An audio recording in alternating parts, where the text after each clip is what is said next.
오늘은 14장 멘델 유전학에 대해 강의하도록 하겠습니다. 멘델이 실험을 할 무렵에는 가장 인정받던 유전에 관련된 학설은 부모로부터 각각 물려받은 어떤 유전 물질이 그 자손에서는 혼합되어서 나타난다 하는 혼합가설이 가장 널리 인정받았던 학설이라고 합니다.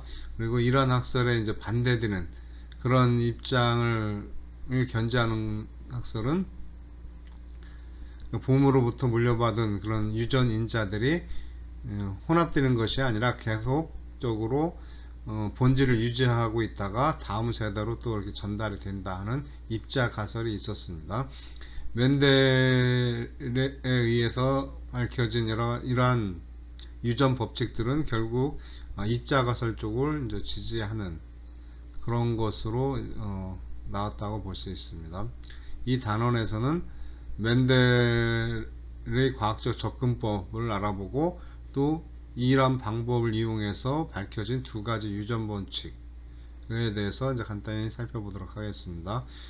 그리고 이외에 이제 멘델이 제시한 그런 유전 법칙보다 훨씬 복잡한 양상의 유전 현상에 대해서 알아보도록 하고 또 사람의 수많은 형질도 이런 멘델이 제시한 이런 유전 법칙에 기본적으로 따른다 하는 내용을 살펴보도록 하겠습니다. 멘델이 사용한 과학적인 실험을 알아보기 전에 이제 주요한 용어들에 대해서 먼저 살펴보도록 하겠습니다. 그래서 이제 처음에 나오는 게 이제 특징이라고 나오는데 이것은 개체마다 차이를 보이는 어떤 것을 얘기합니다. 그래서 여기서 예를 들어서 나오는 것은 이제 꽃의 색이 되겠죠.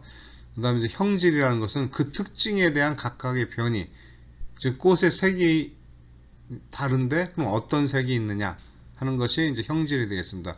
완두콩에서는 흰색과 보라색 꽃이 존재하더라. 이것이 이제 형질이 되는 겁니다. 흰색 꽃, 보라색 꽃이.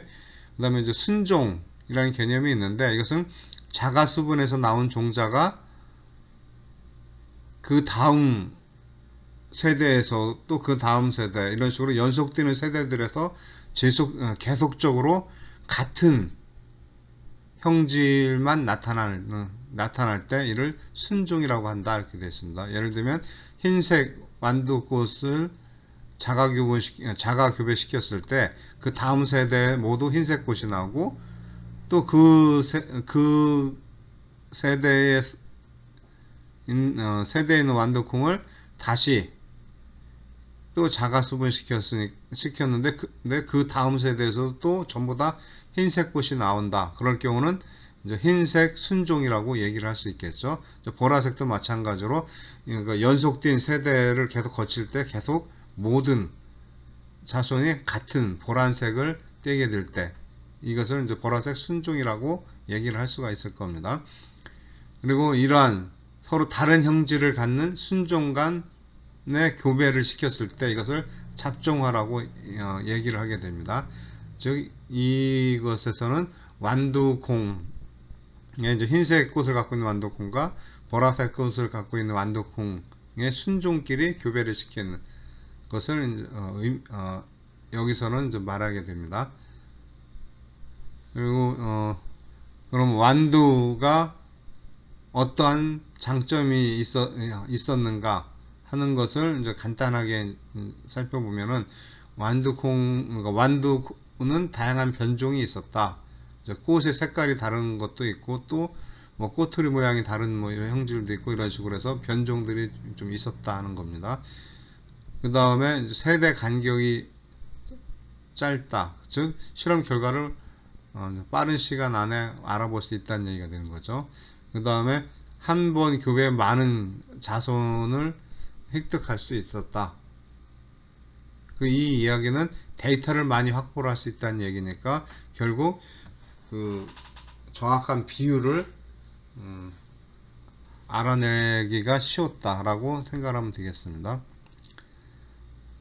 그 다음에 나오는 용어가 이제 자가교배인데 그 완두콩 꽃 안에 암술과 수술이 모두 다 있습니다. 따라서 그 꽃 안에 있는 암술과 수술이 수분이 될 가능성이 높겠죠. 그렇기 때문에 이런 식으로 그 꽃 안에 있는 암술과 수술이 교배가 됐을 때 이것을 자가 교배라고 한다. 이렇게 됐습니다. 그 반대일 경우는 즉 그 암술의 교배 암술과 이제 수분이 된 그 화분이 다른 곳에서 왔을 때 이것을 이제 타가 교배라고 얘기를 할 수가 있습니다. 그래서 이제 멘델은 자신이 원하는 교배를 하기 위해서는 자가 교배를 이제 막아야만 하겠죠.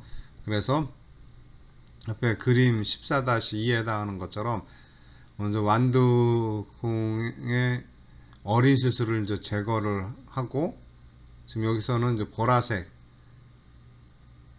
완두콩에서 어린 수술을 제거를 했죠.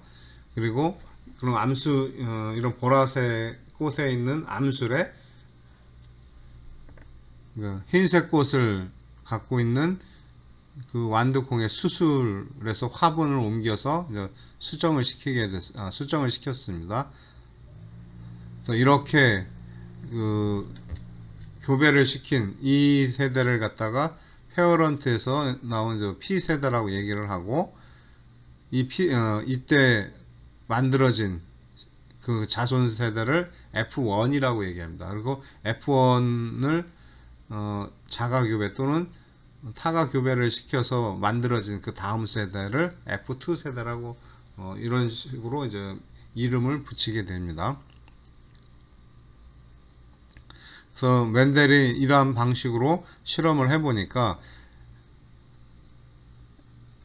F2에서 이제 F1에서는 전부 다 보라색 꽃이 나왔었는데 F2에서는 보니까 보라색 꽃과 흰색 꽃이 둘 다 나타나더라. 즉 F1에서는 흰색 꽃이 안 나타났었는데 F2에서는 흰색 꽃이 다시 나타나더라 하는 것을 확인하게 됐습니다. 그리고 그 비율은 3:1로 나타나더라.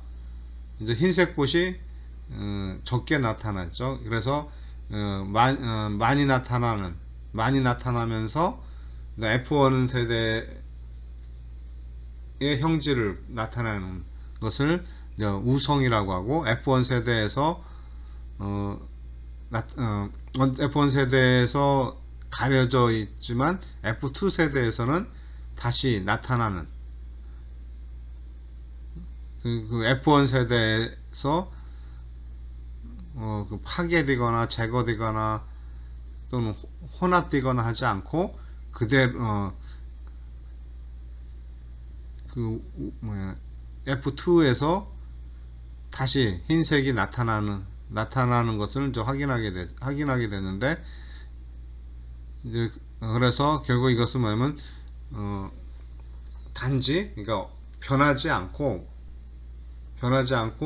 F1에서 단지 이제 형질이 숨겨져 있었을 뿐이다 하는 것을 확인하게 된 것입니다.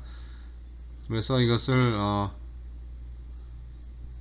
또 이제 열성이라고 하죠. F1에서 사라졌다가 F2에서 다시 나타나는 이런 형질을 이제 열성이라고 하고, F1에서 나타나고 F2에서 더 많은 비율로 나타나는 이런 형질을 우성이라고 한다. 이런 설명이 되었습니다. 이것을 이제 열성 형질이 혼합되거나 제거되지 않고 그 다음 세대에서 그대로 전달이 되는 이런 것을 갖다가 분리의 법칙이다 라고 이제 얘기를 할 수가 있습니다.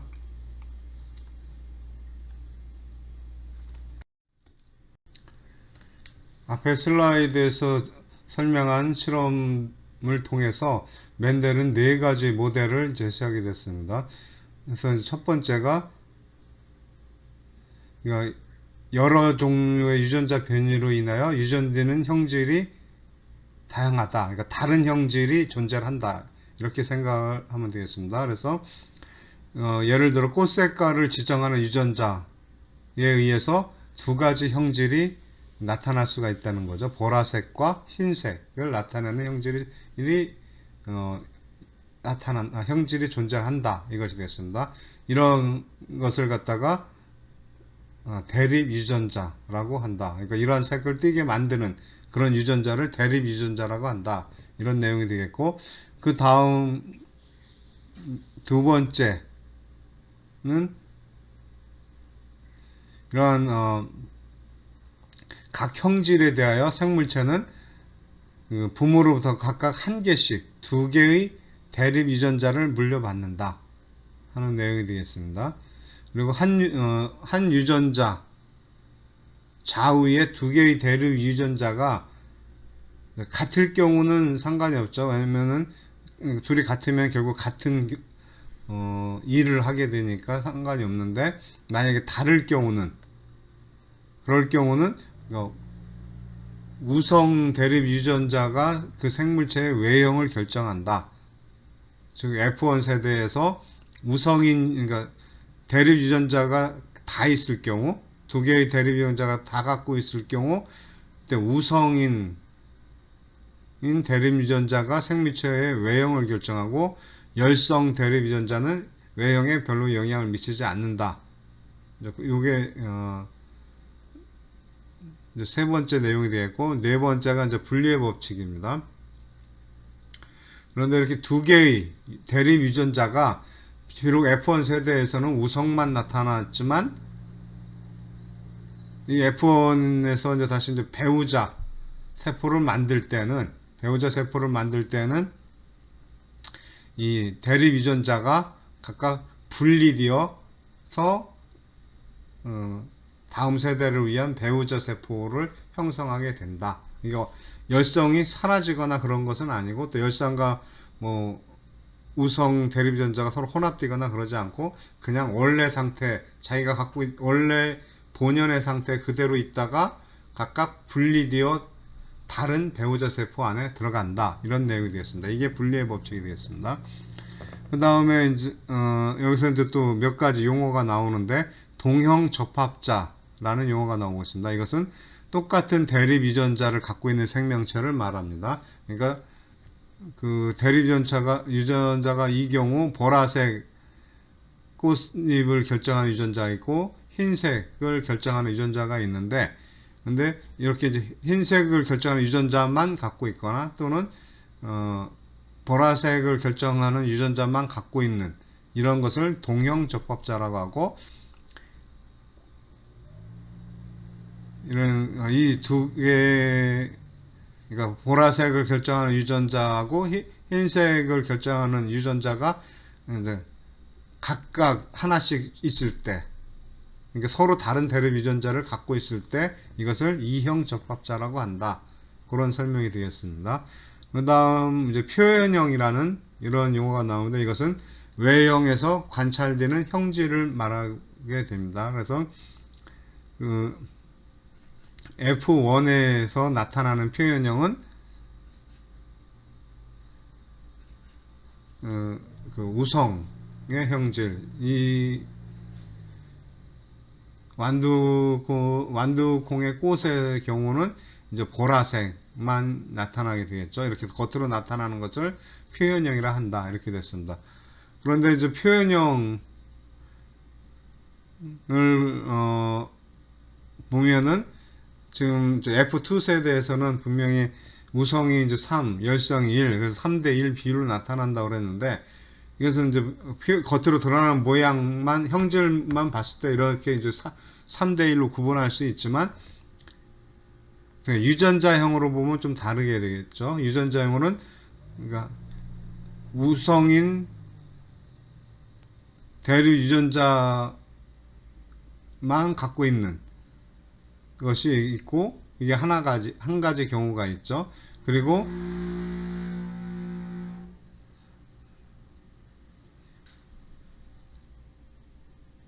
우성과 열성을 각각 하나씩 갖고 있는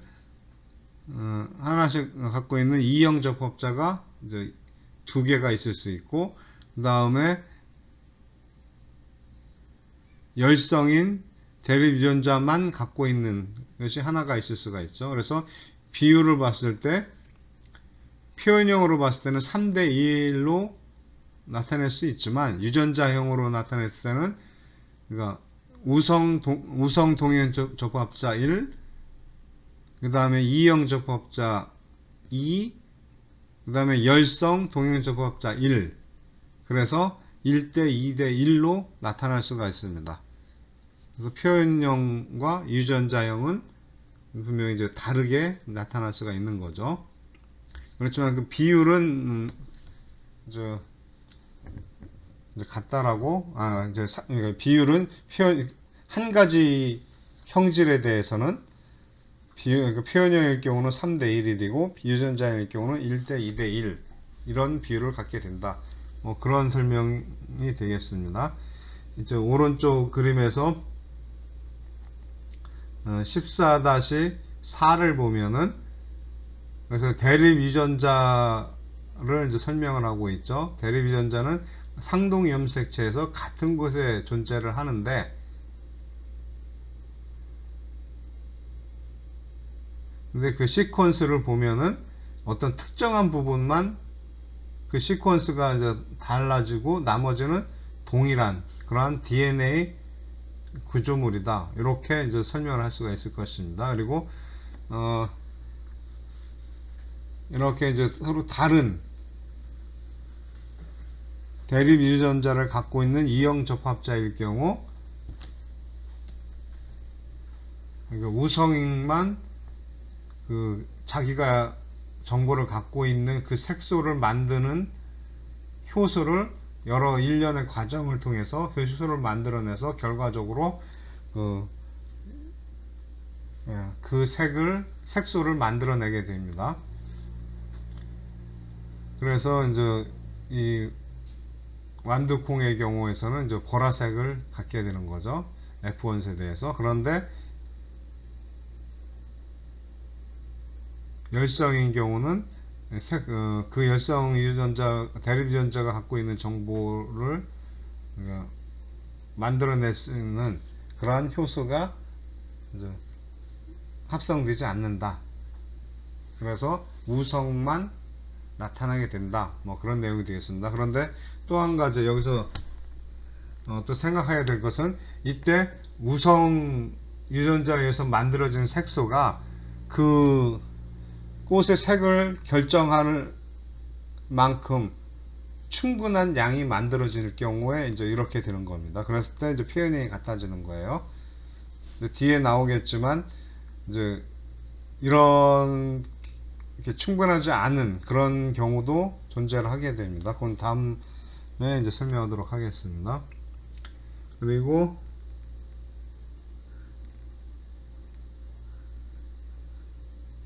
이제 그림 14-5에서 분리의 법칙을 설명하는 그림이 되겠는데, 이것은 이미 여러 번 나왔던 내용이니까 간단히 살펴보면은 우성인 그런 유전자만 갖고 있는 보라색 꽃과 열성인 그런 대립 유전자만 갖고 있는 흰색 꽃을 서로 교배시켰을 때 F1 세대에서는 분명히 유전자상으로는 우성과 열성인 대립 유전자를 모두 하나씩 갖고 있지만 겉으로 나타나는 표현형은 보라색이 되는 거고, 그 다음에 유전자 구성은 이형 접합자가 된다. 그런 내용이 되겠습니다. 그 다음에 이것이 이제 F2 세대로 이제 넘어가게 되려면은 이제 F1 세대에 있는 이 유전자가 각각 배우자 세포로 이제 감수 분열돼서 나눠져야 되겠죠. 이때 이제 정자를 형성하는 그런 배우자 세포는 이제 두 가지 가능성이 있죠. 우성인 유전자가 들어간 배우자가 있을 수 있고, 열성 유전자가 들어간 배우자 세포가 존재할 수 있겠죠. 마찬가지로 난자에서도 똑같게 됩니다. 그래서 이제 우성인 것이 들어간 배우자 세포와 열성인 대립 유전자가 들어가 있는 배우자 세포, 이렇게 이제 두 가지 경우로 이제 나눠지겠죠. 그런데 이제 이것이 이제 두 배우자 세포가 만날 수 있는 그 가능성은 어떻습니까? 우성끼리 만날 가능성, 우성과 열성이 만날 가능성, 그 다음에 열성 대립 유전자끼리 만날 가능성.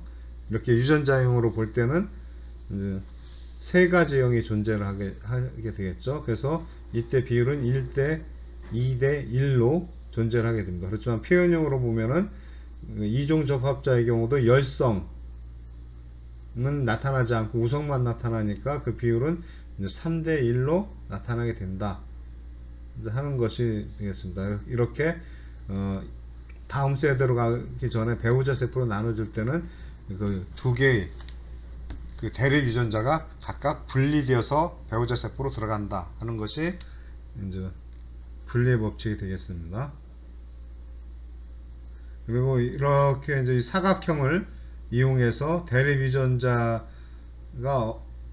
어떻게 이제 조합이 되는가 하는 것을 이제 사각형으로 지금 표시를 하고 있는데, 이러한 사각형을 갖다가 포넷 사각형이라고 한다 하는 설명이 있습니다.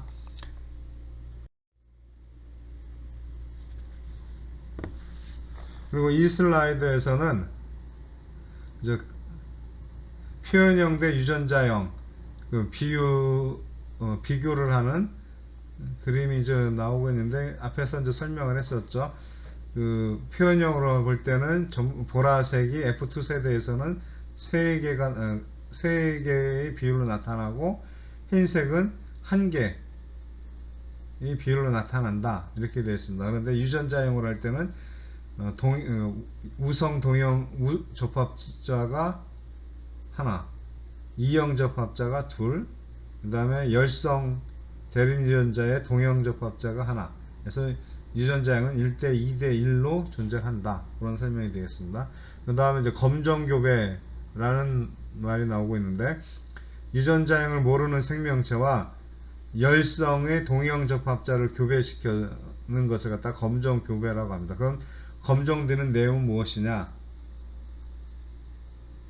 하는 것이 이제 그림 14-7에 나와 있죠. 이 방식은 멘델에 의해서 고안되어 있고, 현재도 이제 이용이 되는, 많이 사용되는 그런 방식이 되겠습니다. 우리가 이제 어떠한 표현형을 봤을 때, 지금 이 그림에서는 보라색 꽃을 갖고 있는 완두콩이 되겠죠. 이 완두콩이 보라색인데, 이 보라색이 우성인 대립 유전자만 갖고 있는지, 아니면 우성과 열성을 다 갖고 있는 이형 접합자인지 그걸 알 수가 없죠. 이럴 경우 열성 표현형을 갖고 있는 유전자형과 교배를 시키면은, 그러면은 이제 전부 다 보라색으로 나타나는 경우와 보라색과 흰색이 1대 1로 나타나는 두 가지 이제 가능성이 존재를 하게 됩니다. 그래서 만약에 이 보라색 꽃이 동형, 그러니까 우성의 동형 접합자라고 하면은 전부 다 이제 보라색으로 이제 나타나게 되겠죠. 반면에 이형 접합자다 그럴 경우는 이제 흰색과 보라색이 1대1 비율로 나타나게 됩니다. 그래서 이 방법을 통해서 어떤 표현형을 갖고 있는 생명체가 이형 접합자인지 아니면 동형 접합자인지를 구별을 할 수 있게 된다 하는 내용이 되겠습니다. 멘델이 밝혀낸 두 번째의 유전 법칙인 독립의 법칙에 대해서 이제 설명하도록 하겠습니다. 먼저 용어에 대해서 설명을 하겠는데, 단성 잡종이라는 용어가 나오고 있습니다. 이제 모노가 한 개란 뜻이고, 하이브리드 이건 잡종이란 뜻이죠. 그래서 한 가지 특성에 대해서만 이제 이형 접합자가 되어 있는 것을 말합니다. 그래서 예를 들면 이제 꽃의 색과 같이 한 가지 이제 특징에 대해서만 이제 잡종이 되어 있는 거죠. 그리고 또 이제 그렇게 한 가지 특징에 대한 이런 잡종을 만들어내는 교배를 갖다가 단성 잡종 교배다 이렇게 이제 얘기를 하고 있습니다. 그런 말에서 양성 잡종이라는 것은 두 가지 특징에 대해서 차이가 나는 두 종류의 순종 완두 식물을 교배하는 것을 말하게 됩니다. 즉 여기서는 그러니까 완두콩 그 씨를 가지고 설명하고 있는데, 완두콩 씨는 노랗고 둥근 것이 이제 우성이 되겠고, 그 다음에 녹색이고 쭈글쭈글한 콩이 열성인 이제 그런 콩 모양을 갖게 되는데,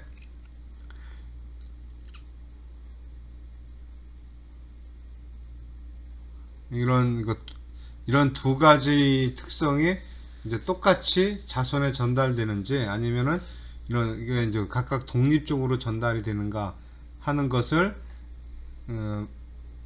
멘델이 이제 실험을 하였습니다. 그래서 이제 밝혀진 내용인데, 그 오른쪽 그림을 보면은 만약에 이것이 종속되어서 전달이 된다 하면은 두 가지 형태, 그러니까 F2에서는 노랗고 둥근 애하고 녹색이고 쭈글쭈글한 애만 표현형이 나타나야 됩니다. 그렇지 않다 그러면, 독립적으로 나타난다 하면은, 그러면 이제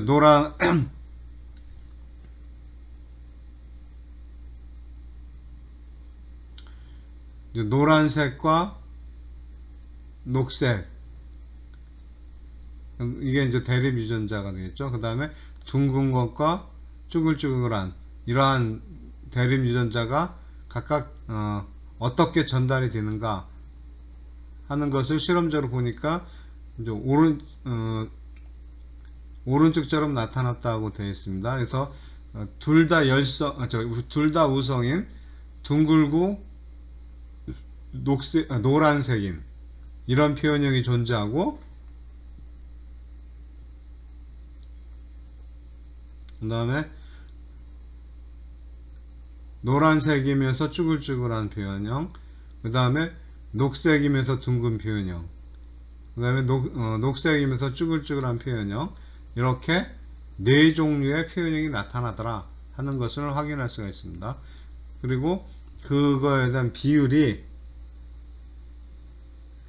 약 이제 우성만 있는 우성으로만 이루어져 있는 동종접합제가 이제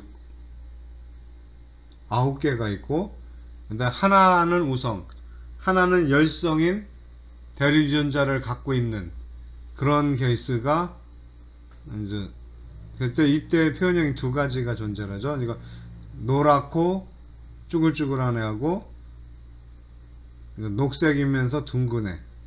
이것이 이제 각각 한 종류의 대립 유전자 중에서 한 종류의 우성 대립 유전자를 갖고 있는 애죠. 이런 애들 비율은 이제 3대 3. 그러니까 우성 대립 유전자만 갖고 있는 애를 9라고 했을 때 한 개의 우성만 갖고 있는 그런 표현형이 이제 3, 3 이렇게 존재를 하게 되고, 그 다음에 열성만 표현형으로 갖고 있는, 즉 녹색이고 쭈글쭈글한 애의 비율이 1이 된다. 그래서 전체적으로 9대 3대 3대 1의 비율로 존재를 하게 된다는 것입니다. 즉 여기서 이제 노란 거하고 녹색인 거하고, 그다음에 둥글고 쭈글쭈글한 이러한 대립 유전자가 다른 대립 유전자 쌍과 상관없이 독자적으로 이렇게 독립적으로 유전이 되다 보니까 서로 이게 서로 이제 섞여 있는 그런 표현형이 이제 나오게 되는 거죠. 좀 이게 둥글고 녹색이고 그리고 노란색이고 쭈글쭈글한 이런 표현형도 이제 나오게 되는 것은 이제 독립적으로 이러한 대립 유전자가 전달이 되기 때문이다 하는 것이 되겠습니다. 유전에 대한 많은 연구가 진행되면서 실제로 나타나는 유전 양상은 멘델이 제시한 그런 유전 법칙보다 훨씬 복잡한 양상을 나타낸다는 것이 알려졌습니다.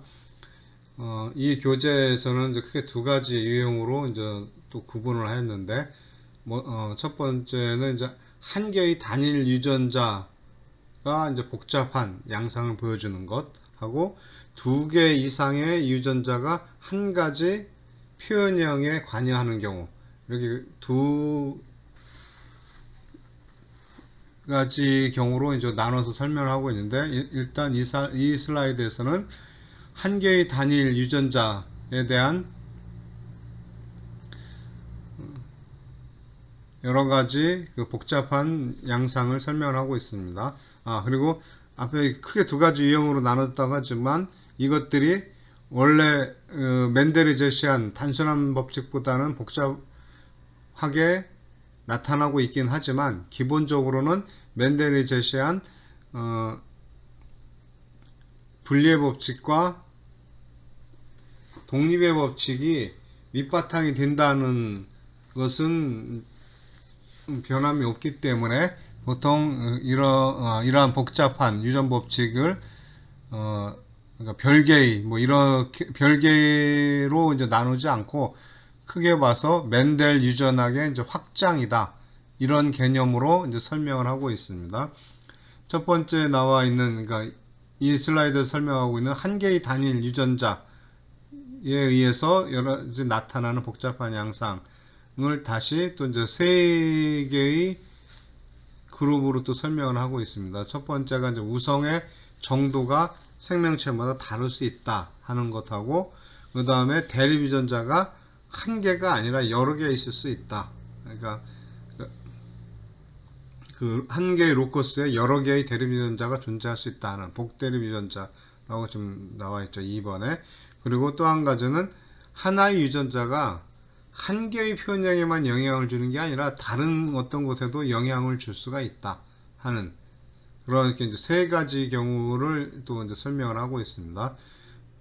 그래서 이제 먼저 우성의 정도를 살펴보면은 앞에서 설명한 그런, 그러니까 완전 우성이라는 것이 있습니다. 이것은 쌍으로 존재하는 대립 유전자 중 하나가 다른 대립 유전자에 비해서 완전하게 우성으로 존재를 해서 F1이 항상 그 부모가 갖고 있는 형질 중 하나를 닮는다, 즉 우성 형질을 띠게 된다 하는 거죠.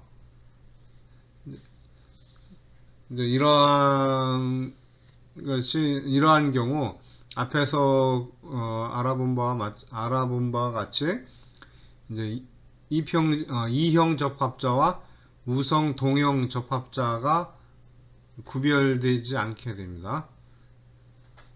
왜냐면 우성만 나타나니까 이형 접합자에서도 우성이 들어가 있으니까 우성만 나타나겠죠. 그 다음에 우성 동형 접합자에서도 우성의 표현형이 나오니까 둘 사이를 구별할 수가 없다, 그런 내용이 되겠습니다.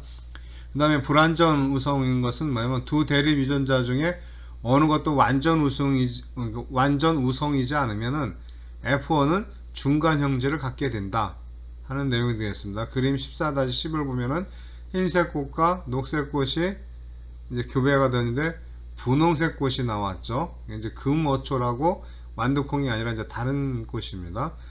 이것은 붉은색과 흰색이 결국 어떻습니까? 합쳐져서 분홍색이 나온 거죠. 그러니까 언뜻 보면은 혼합설을 지지하는 것 같은 그런 결과인데, 그런데 이 F1 세대가 다시 자가수분하거나 타가수분해서 F2 세대를 만들게 되면은 처음 부모 세대와 같은 빨간색, 이 경우도 이제 빨간색이 지금 이 경우는 불완전 우성인데 붉은색도 붉은색하고 흰색이 F2 세대에서는 다시 나타났고, 그 다음에 분홍색도 역시 이제 두 개가 지금 나타나는 것으로 이제 비율이 나와 있죠. 그런 14-10에서 보면은, 그래서 불완전 우성이면은 중간 형질을 갖고 F1에서, 그 다음에 F2에서는 부모 형질이 다시 나타난다. 이것을 보면은 대립 유전자가 잡종에서 좀 표현형은 섞여인 것처럼 됐죠. 유전자 자체는 혼합이 되지 않고 각각 본질을 지키면서 즉 분리되어서 다음 세대에 유전이 된다 하는 것을 확인할 수가 있습니다. 그래서 이것은 혼합살이 증가가 안 되고, 그 다음에 표현형은 1대 2대 1이 되고, 이것은 또 이제 유전형하고도 똑같이 유전형도 1대 2대 1이 되죠. 이러한 것을 이제 설명을 하고 있고, 그 다음에 이제 공동 우성이라는 것에 대해서 설명을 하고 있습니다. 이제 코가 이제 함께 이런 의미가 되겠죠. 그래서 코 도미넌스니까 함께 같이 우성을 갖고 있다, 이런 얘기가 되겠습니다. 여기서 보면 두 개의 대립 유전자는 분리되고 구분되는 방식에 따라 이제 각각 표현형에 영향을 미친다. 그러니까 둘 다 영향을 미친다는 겁니다. 표현형에 영향을 미치는 것이 우성인데 얘는 그러니까 둘 다 영향을 미친다. 그래서 공동 우성이다. 이런 설명이 되겠습니다. 그래서 이제 인간의 혈액형 구분 방법이 이제 여러 종류가 있는데, MN 혈액형을 보면은 이때 이제 M 단백질을 만드는 유전자가 이제 좀 이탈릭체로 이제 M이라고 되어 있죠. 그리고 N은 역시 이제 유전자 N을 얘기합니다. 그런데 이제 유전자 M만 갖고 있는 동형 접합체일 경우 표현형은 당연히 이제 M만 나타나고 있죠. 단백질 M만 혈구에 나타나게 되는데, 마찬가지로 유전자형 N만 갖고 있는 동형 접합체의 경우도 표현형은 N이 됩니다. 그런데 이것이 E형 접합자일 경우, M과 N을 같이 갖고 있는 경우는 단백질도 똑같이 M과 N 단백질 분자가 다 나타나게 됩니다. 다 만들어져요. 그러니까 둘 다 만들어지니까 공동 우성이다 라고 얘기를 이제 하게 되는 겁니다. 완전 우성에서는 그 우성인 그 유전자만 발현이 됐었죠. 그런데 이제 공동 우성은 둘 다 발현이 된다, 그런 내용이 되겠습니다. 그리고 이제 복대립 유전자라는 개념은 두 개 이상의 대립 유전자가 존재하는 것을 말하고, 이제 사람의 ABO 혈액형이 바로 이 복대립 유전자의 한 예로 제시되어 있습니다. 그림 14-12를 보면은 이런 ABO 혈액형은 적혈구에 있는 글라이코프로틴 단백질에 있는 탄수화물의 조성에 따라 이제 혈액형이 이제 나눠지게 되는데, 이러한 혈액형을 만드는 대립 유전자를 이제 보면 이제 IA, IB 이렇게 됐고, 이 A와 B가 아예 없는 그냥 I도 있는 거죠. 없는 경우. 이렇게 해서 대립 유전자가 이제 세 가지 형태로 존재할 수 있게 되고, 이거에 대한 표현형으로는 A형, B형, 그러니까 A만 있거나 B만 있거나, 또는 A와 B가 둘 다 있고, 또는 A와 B 둘 다 없는, 그래서 네 가지의 표현형이 나타나게 됩니다. 이런 식으로 이제 복대립 유전자는 좀 더 다른 이런 특징을 보여주고 있죠. 그 다음에 이제 다면 발현이라는 것은 하나의 유전자가 반드시 한 개의 표현형에 영향을 주는 것이 아니라, 대부분의 유전자는 여러 개의 표현형에 복합적으로 영향을 준다, 이렇게 이제 알려져 있습니다. 그 한 예로 이제 난 모양 적혈구 빈혈증의 경우, 이건 이제 유전 질환이죠. 이게 그 적혈구 쪽 모양뿐만 아니라 다른 복합적인 이상 증세가 나타난다. 그래서 이런 경우를 갖다가 다면 발현이라고 한다. 이렇게 설명을 하고 있습니다. 자, 이제 두 번째 복잡한 경우는 두 개 이상의 유전자가 하나의 특정 표현형을 결정하는데 관여하는 경우가 있는데, 여기에도 이제 두 가지가 설명이 되어 있습니다. 하나는 상위라는 것이고, 하나는 다인자 유전. 이렇게 두 가지가 이제 예로 나와 있습니다. 상위라는 것은 영어로 보면 에피스테시스니까, 에피는 그러니까 위쪽을 얘기하는 거고, 상부라는 뜻이고, 스테시스는 이제 선다 뭐 이런 뜻이니까 밟고 위에 쓴다 뭐 이런 의미가 되겠습니다. 밟고 위에 쓴다. 그래서 한 좌위에 있는 유전자가 다른 좌위에 있는 유전자의 표현형을 바꾸는 경우를 얘기합니다. 즉 한쪽에 있는 대립 유전자 쌍이 다른 쪽에 있는 다른 대립 유전자 쌍의 발현에 표현형에 영향을 준다 하는 것이 되겠습니다. 그 예로 레브라도 리트리버에 대해서 레브라도 리트리버의 이제 털색에 대해서 이제 설명을 하고 있습니다. 이 경우 이제 검정색을 갖게 되는 것이 이제 우성 대립 유전자가 되겠고, 그 다음에 이제 갈색을 갖게 되는 게 열성이 되겠습니다.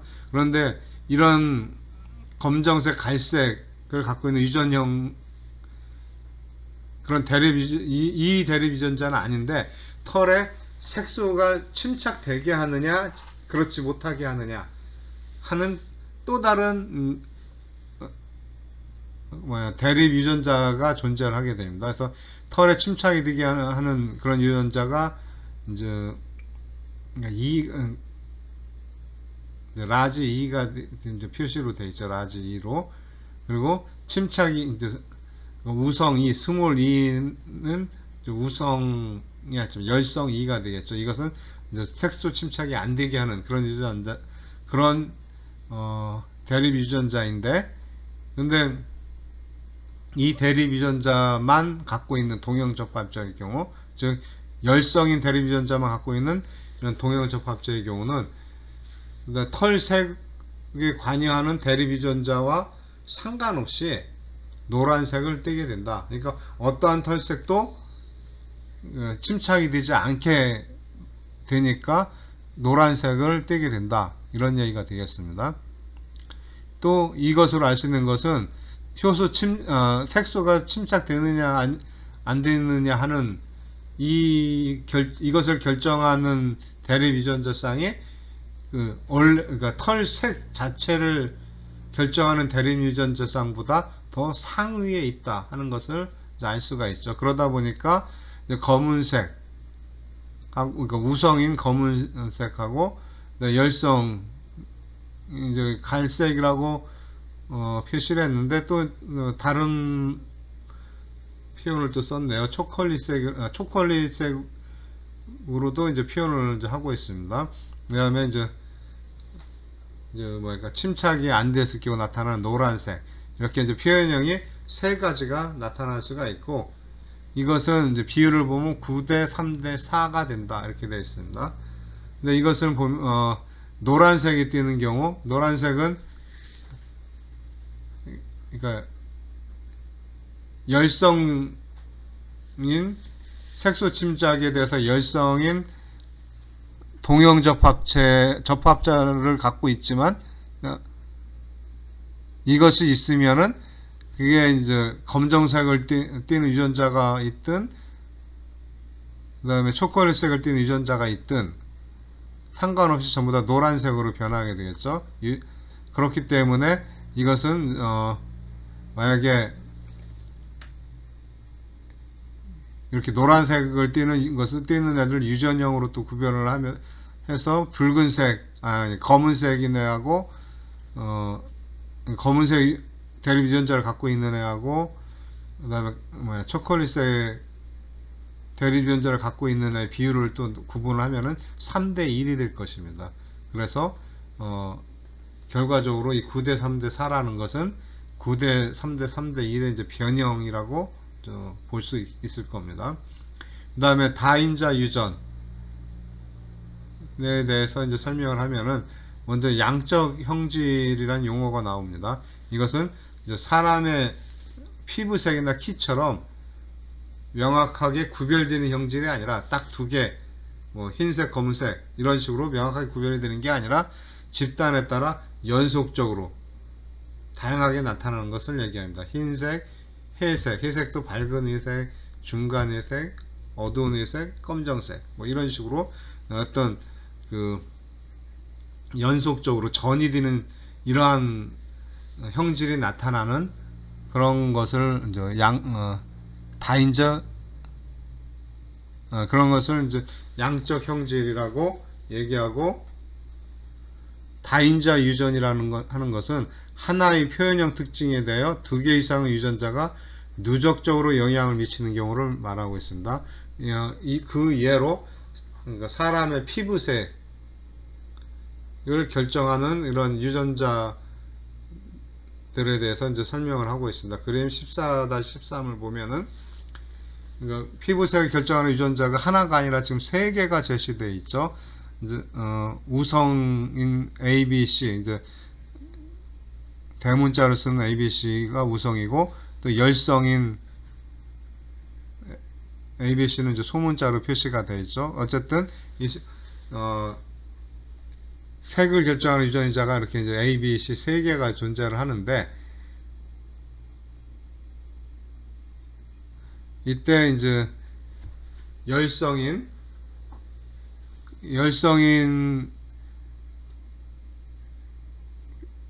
것만 이제 열성인 유전자만 갖고 있는 동형 접합자일 경우는 지금 이제 하나만 존재가 되겠죠. 그러니까 세 개에서 6개 중에 6개의 대립 유전자가 존재하는데, 이것이 전부 다 이제 열성인 경우,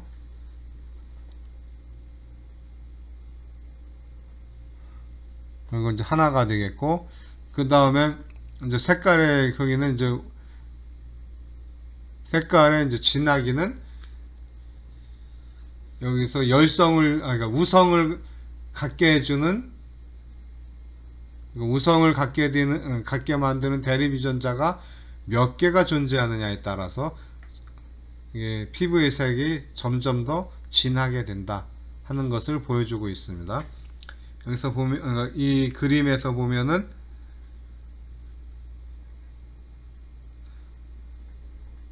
왼쪽으로 갈수록 또는 아래로 갈수록 그 진하게 피부색을 진하게 만드는 그런 대립 유전자의 개수가 더 늘어나고 있죠. 그래서 이 개수에 따라서 피부색이 그러니까 점점 짙어지게 되는 것으로 지금 밑에 나와 있습니다. 그래서 이렇게 그러니까 대립 유전자가 지금 세 가지가 지금 있는 거죠. 세 쌍이 존재를 할 때, 이때 피부색은 이 조합에 의하면은 피부색은 7가지 조합이 나타날 수 있다. 7단계의 피부색이 나타날 수 있다는 것을 보여주고 있습니다. 이런 것을 갖다가 다인자 유전이라고 한다 하는 설명이 되겠습니다. 이것은 다소 좀 여러 복잡하긴 하지만 기본적으로는 멘델이 제시한 분리의 법칙, 독립의 법칙에서 어긋나지가 않죠. 그렇기 때문에 이것은 확장 적용, 멘델 법칙의 확장 적용이다, 이런 표현을 사용을 하고 있습니다.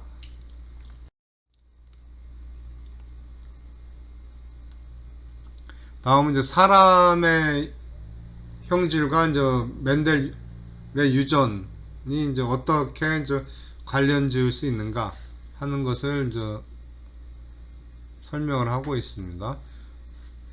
근데 어떤 형질의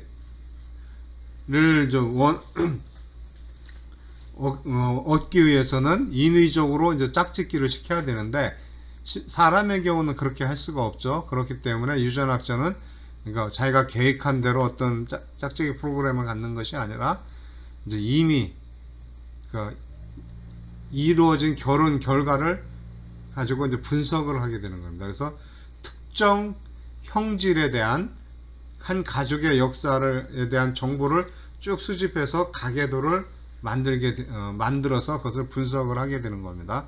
여기서 두 가지 예가 좀 나와 있죠. 가계도에 대해서 왼쪽에 있는 것이 V자형 머리가 어떻게 이제 가계도에 나타났는가, 부모와 자손 세대에 어떻게 이제 유전이 전달이 됐는가 하는 것을 보여주고 있습니다. 그래서 그림 보면은 이제 색깔이 있는 게 이상 형질이고 색깔이 없는 흰색이 이제 정상인 것을 표현하고 있습니다. 그리고 형제 자매를 나타낼 때는 왼쪽에 있는 그런 도형이 태어난 순서다. 제일 먼저 태어난 그 형이나 언니가 되는 것이 그런 식으로 왼쪽에 이제 태어난 순서대로 왼쪽부터 이제 오른쪽으로 이제 나타내었다. 그런 설명이 되어 있습니다. 그 다음에 이 그림에서 왼쪽에 있는 그림은 이제 V자, 그 머리 모양이 이제 이렇게 위로 이렇게 둥글게 되어 있는 것하고 윗부분에서 약간 아래로 뭔가 좀 내려왔다 올라오는 이런 V자형의 모양을 갖는 이런 머리선을 갖는 이제 유전형을 갖다가 이제 비교를 분석을 한 겁니다. 근데 지금 제 2세대에서 보면은 둘 다 표현형이 그러니까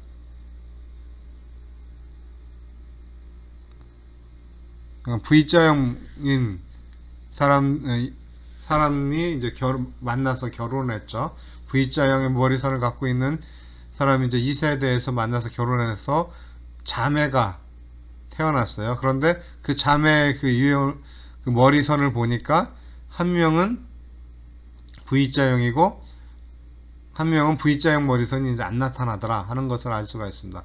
이 얘기는 결국 보니까 그 윗세대에서 V자형 머리선이 없는 이 형질이 가려져 있었다는 얘기죠. 따라서 이것을 보면은 V자형 머리선이 우성이구나 하는 것을 알 수가 있게 되는 겁니다. 그 다음에 오른쪽에 있는 것은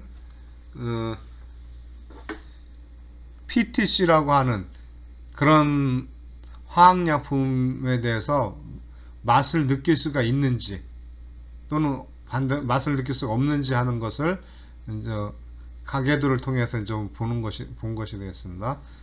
이 PTC라는 약물은 이제 좀 쓴맛을 느끼게 된다 그래요. 느낄 경우. 그래서 이제 F2 제2세대에서 보면은 일단 맛을 볼 수 있는 거죠. 그러니까 PTC를 입에 대면은 이제 쓰다라고 느끼는 두 사람이 결혼을 해서 또 역시 이제 자매를 낳는데, 그런데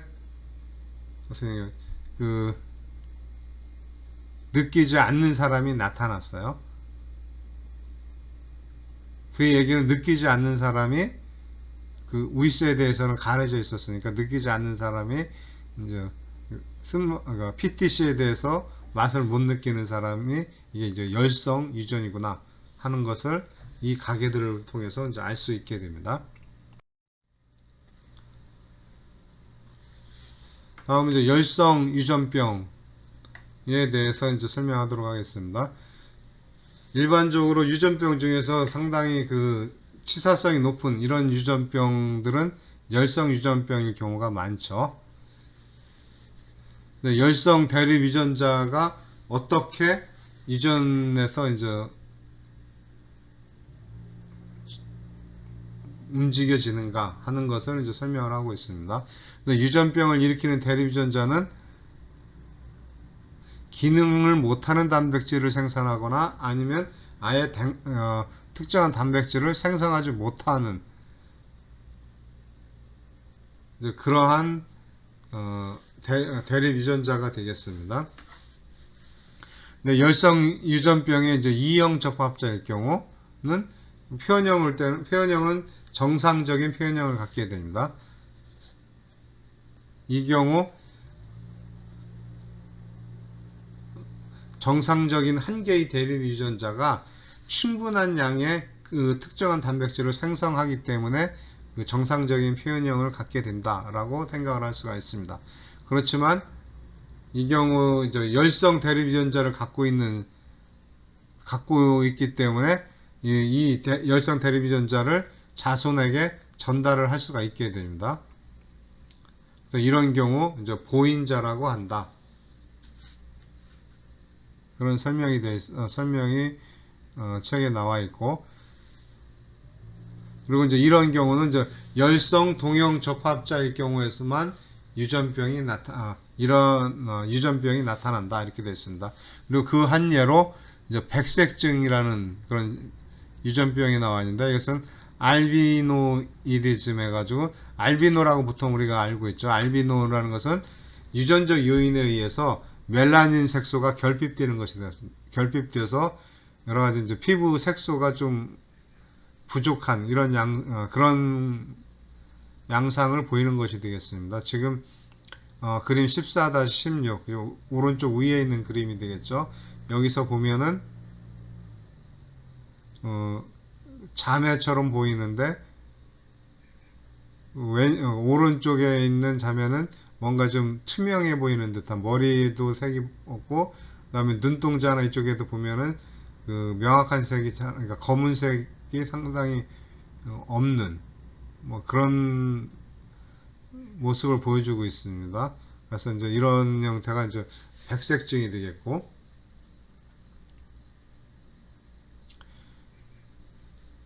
이 경우 이제 백색증에 있는 열성 대립 유전자를 갖고 있는 사람일 경우 그러한 사람 두 사람이 만날 경우는 결국 뭐니까 3대 1의 가능성으로서 백색증을 갖는 자손을 낳을 가능성이 있는 거죠. 그러니까 이런 백색증을 앓는 자손을 낳을 확률이 4분의 1이 되는 거죠. 3대 1이니까. 4명의 자손을 낳으면 1명은 백색증이 걸렸을 가능성이 높다라는 그런 확률을 이제 보여주고 있습니다. 그리고 이제 백색증과 상당히 유사한 질환이지만 또는 이제 백색증하고 혼동되는 경우도 많이 있습니다.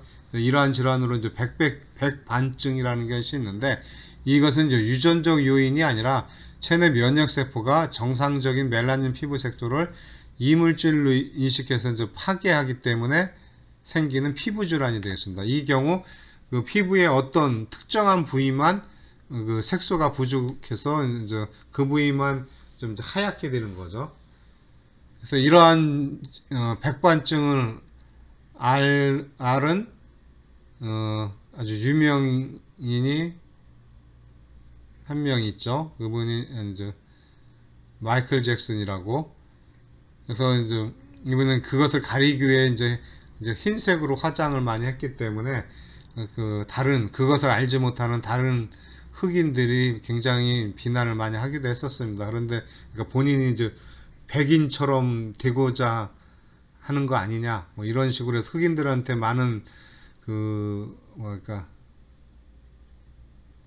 많은 그 질타를 받았었는데, 근데 이제 사실은 이제 그런 이유 때문이 아니라 이런 백반증을 숨기기 위해서, 사실 그게 이제 모양이 별로 이제 안 좋죠. 중간중간에 이제 그 흰색이 나타난다면 전체적으로 이제 검은 피부인데 중간중간에 흰색 반점이 나타나 있다. 그러면 보기에 썩 좋지는 않아 보이죠. 그래서 그런 것을 이제 감추기 위해서 이제 했던 것이죠.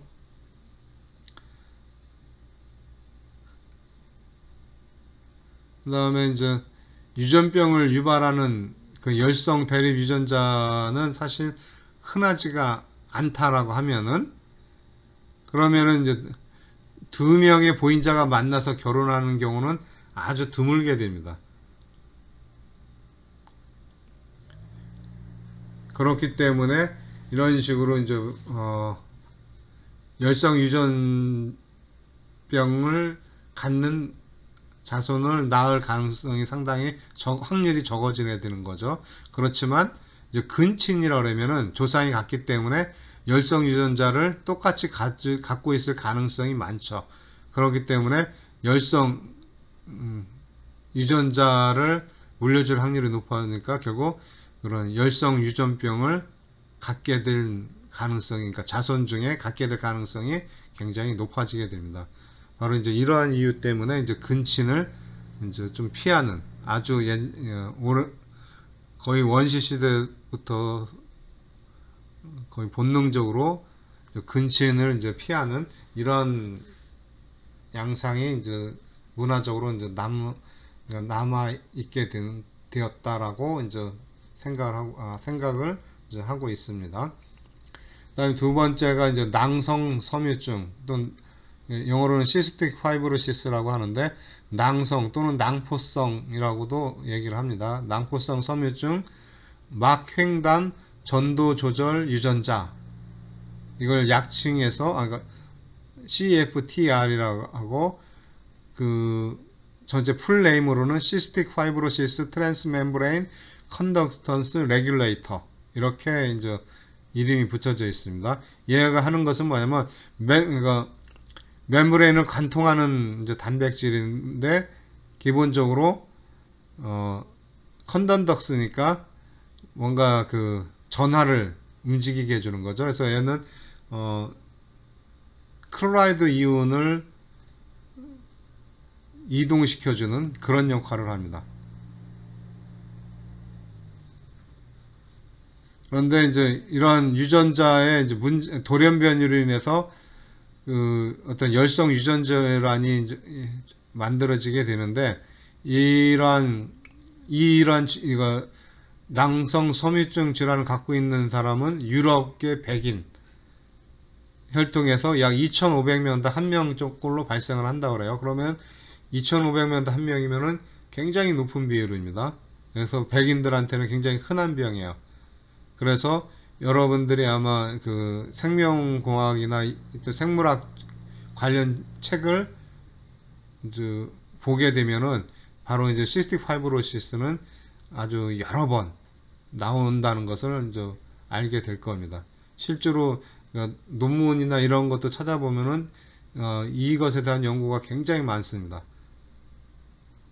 그래서 이제 이 연구가 이제 굉장히 중요한 거구나라고 이제 생각을 이제 할 수가 있긴 한데, 근데 문제는 이거 우리하고는 크게 관련이 없어요. 우리한테는 그렇게 아주 드물고 주로 이제 백인들한테 이제 많이 나타나는 그런 유전 질환이 되겠습니다. 여기 보면 4%가 보인자가 된다. 그런 정도로 이제 아주 심각한 그런 유전병이 되겠습니다. 이 질환에 걸린 사람은 보통 치료를 안 하게 되면 5세 이전에 죽는다고 그래요.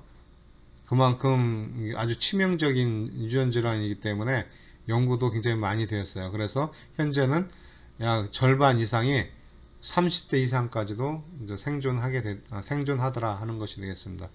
그리고 이 CFTR은 나중에 여러분이 이제 본과 1학년 들어오게 되면은 췌장에서의 그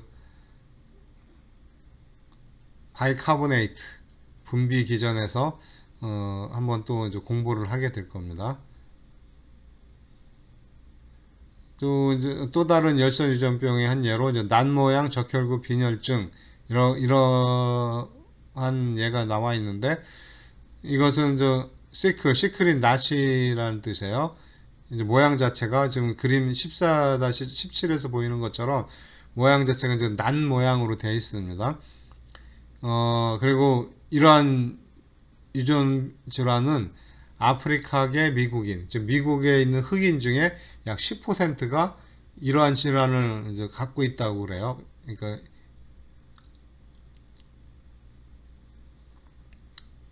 그만큼 굉장히 뭐랄까 많이 발생하는 흔한 질환이라고 볼 수 있죠. 10%에서 나타난다라면 정말 흔한 것이 되겠죠. 근데 이거에 대한 이제 설명이 위에 14대 17을 보면은 이게 동형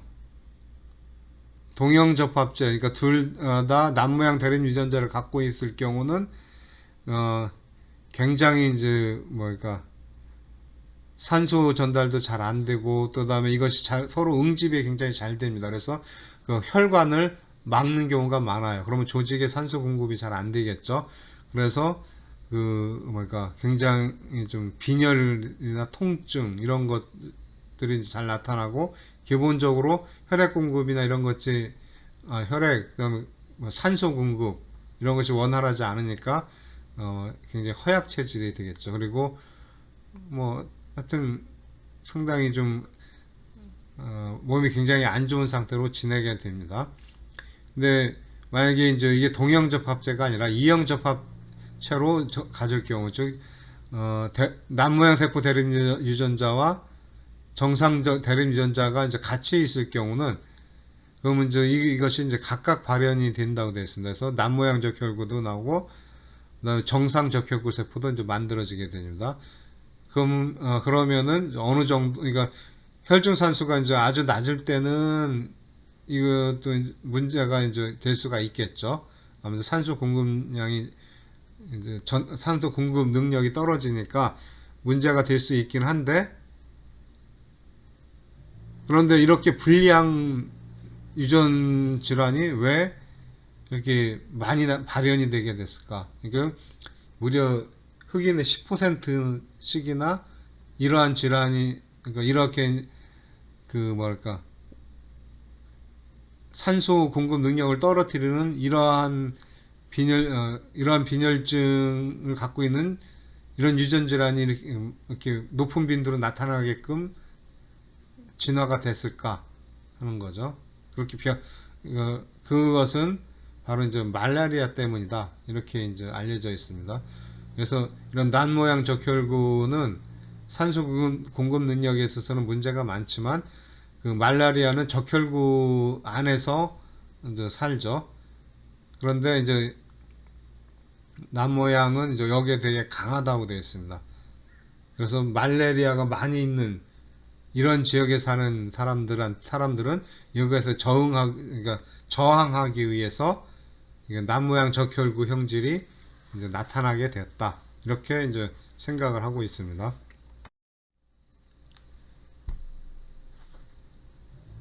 그 다음에 이제 열성 유전병보다 이제 흔하진 않지만 우성 유전병이라는 것도 존재하게 됩니다. 이것은 이제 우성 대립 유전자 때문에 이제 생기는 유전병인데, 그 예로 좀 두 가지가 나와 있죠. 연골 무형성증하고 헌팅턴병, 이렇게 이제 두 가지가 나와 있습니다. 연골 무형성증, 여기서 이제 콘드리오, 가운데 콘드리오란 말했죠. 이게 연골이라는 뜻입니다. 그 다음에 앞에 이제 A, 나 또는 AN, 아나 안이 붙으면은 부정의 의미가 되겠죠. 그 다음에 플라시아는 생체 조직을 형성한다, 뭐 그런 뜻이 됩니다. 그러니까 합치면 어떻게 돼요? 연골이 형성되지 않는다, 이런 의미가 되겠죠.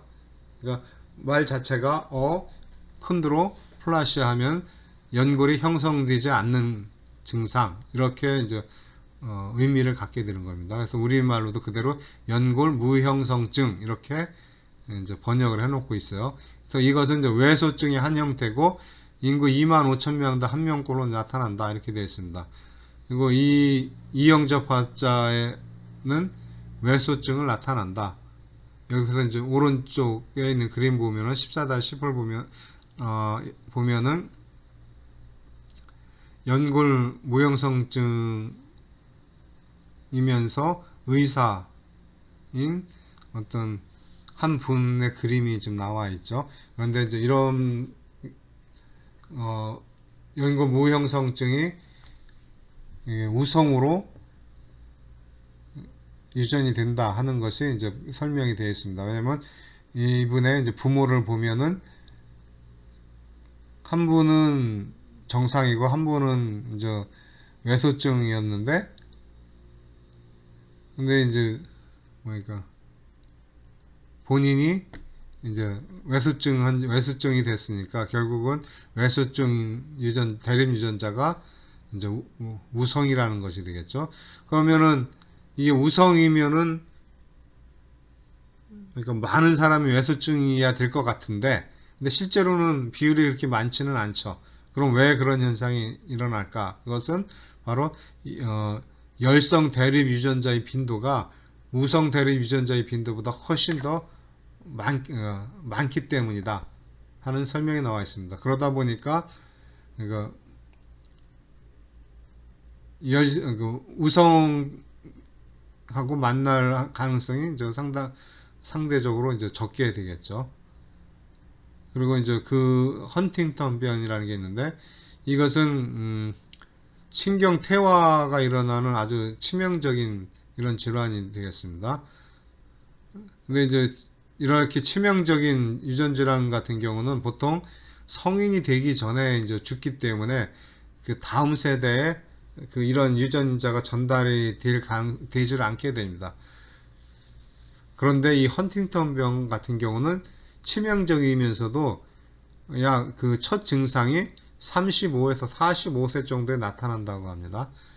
그러니까 그 전까지는 본인이 모르기 때문에 정상적인 생활을 하죠. 보통 이전에 결혼을 해서 그 자손을 낳게 되죠. 이 나이 정도 되면은.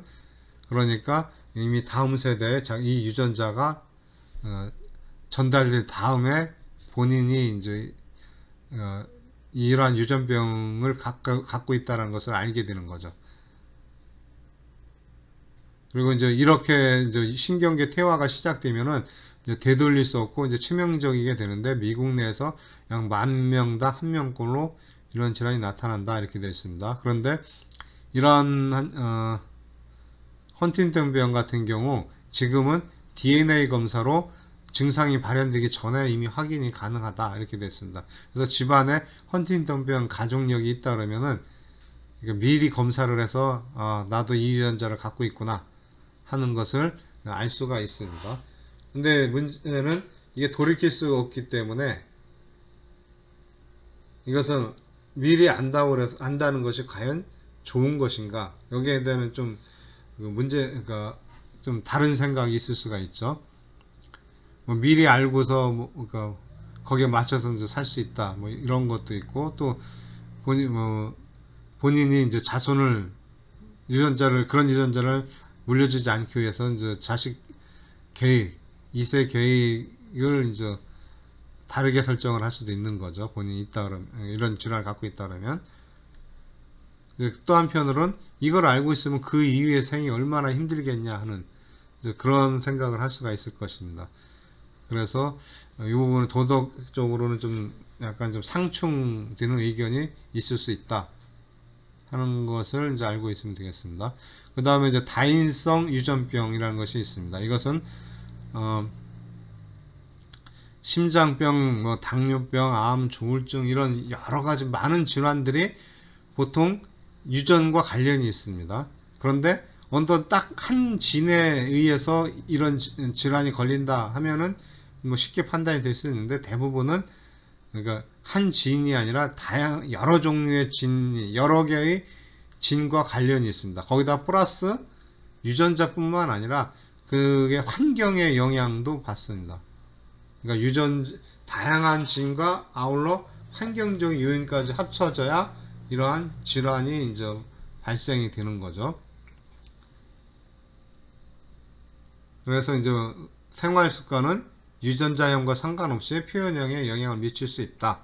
이런 설명이 나와 있고, 따라서 이제 운동, 식이요법, 금연, 스트레스 극복 능력 이러한 것들이 이런 심장병, 당뇨병 등과 같은 이런 질환을 발생되거나 또는 악화되거나 하는 것을 좀 더 이렇게 조절이 가능하다 하는 그런 설명이 나와 있습니다.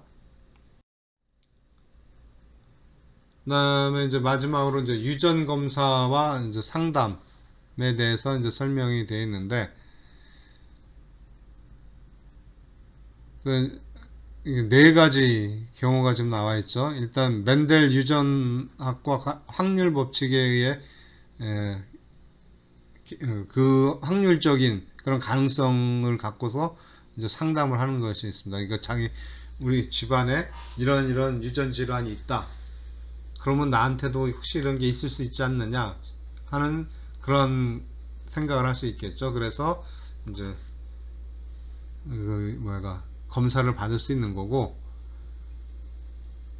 그 다음에 또 이제 자기가 이제 보인자인지 아닌지 이런 것도 이제 확인 검사를 이제 받을 수가 있겠죠. 그 다음에 이제 또 태아 검사라는 게 있습니다. 태아 검사에는 두 가지가 좀 나와 있죠. 양수 검사와 육모 채취법 두 가지가 있습니다. 양수 검사는 임신 후 15주부터 이제 가능하죠. 이때 양수를 채취를 해서 양수에 있는 태아에서부터 떨어져 나온 어떤 세포를 이제 찾아서 배양을 시키는 겁니다. 그래서 그 세포 배양을 통해서 어떤 유전자를 갖고 있는지 확인할 수가 있겠죠. 그래서 지금 이러한 유전자 어떤 유전 질환과 관련 있는 지인이 이 태아한테 있다 없다 하는 것을 이제 판단할 수 있게 되는 겁니다. 그 다음에 이제 육모 채취법은 이것도 이제 말 그대로죠. 자궁 경부를 통해서 그 태반에 있는 육모 조직을 갖다가 채취를 하게 되는데, 이것은 임신 10주에도 가능하다라고 되어 있습니다. 그래서 또 이제 세포 배양 기간이 상대적으로 양수 검사법보다 좀 빠르다라고 해요. 그렇기 때문에 좀 육모 채취법이 양수 검사보다는 좀 더 유리한 면이 있다 하는 것을 이제 설명하고 있습니다. 그 다음에 태아 검사에는 초음파 검사를 통해서 또 유전적인 거는 알 수는 없지만 해부학적으로 어디에 문제가 있구나 하는 것을 이제 미리 이제 알 수가 있겠죠. 그 다음에 이제 신생아 검사입니다. 이것은 이제 일부 유전병은 태어난 후 생화학적 검사로 확인이 가능하다. 이렇게 됐습니다. 대표적인 것이 열성 유전병인 페닐케톤요증이라는 것이 있습니다. 그래서 오줌에 페닐케톤이 이제 많이 나온다는 얘기가 되겠죠. 그럼 이게 왜 나오냐? 페닐알라닌의 대사가 잘 안 되기 때문에 이런 현상이 나타난다. 이렇게 됐습니다. 이런 이 유전병에 걸린 그 아이들은 좀 이게 정신지체가 좀 치료를 못하면은 약간 좀 지체장애가 나타난다. 이렇게 알려져 있습니다. 그런데 이제 이것을 확인하게 되면은 이제 페닐알라닌을 섭취를 계속 이제 제한해 주는 거죠. 이게 상당히 어렵긴 한데, 하여튼 이 페닐알라닌을 제외된 어떤 음식을 공급함으로 인해서 이 지체 장애를 갖다가 이제 좀 이렇게 완화시키거나 또는 없앨 수 있다. 이렇게 이제 설명이 나와 있습니다. 자, 오늘은 이상으로 해서 14장의 강의를 마치도록 하겠습니다.